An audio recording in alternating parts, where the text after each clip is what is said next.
ang kuwit ng balat sa akin. Dahil ay ipagsapalaran sa mga magulat talagang pinagulat. Kaya nag-magic ng saga.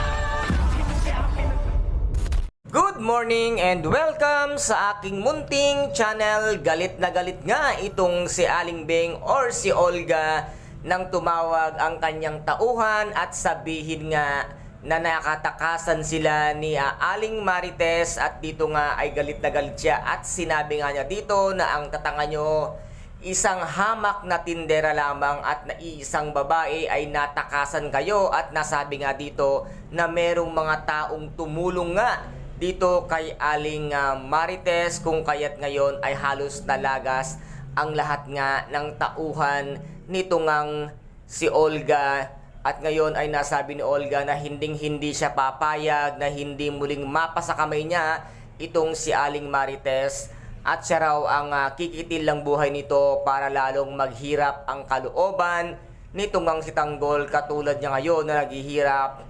Alam mo Olga kung bakit nangyari sa yan, dahil din karma sa kasamaan ng ugali mo, sa pagiging sakim mo sa yaman ng mga Montenegro. At dito naman ay patuloy ngang hinahabol ng mga tauhan ni Angkong itong ang si Ramon para kitilin ang buhay at para maagaw nga nila ang Quiapo, dahil itong mga ito nga ay wala silang sariling, kung hindi nga din ay nagkakamkam sila ng pag-aari ng iba. At ngayon ay nalaman na nga nitong si Ramon kung sino ang kanilang kalaban, ngunit mababaril nga dito itong si Ramon at ililigtas naman siya ngayon ni Aling Marites, na ngayon nga ay magiging utang na ni Ramon ang kanyang buhay dito kay Aling Marites. Dito na kaya muling magsasama or magtatanag itong si Aling Marites dahil nga niligtas niya ang buhay nga nitong si Ramon, at kung kaya't isasama niya nga ito sa kanilang mansyon upang doon muna ito magpahinga at magtago dahil nga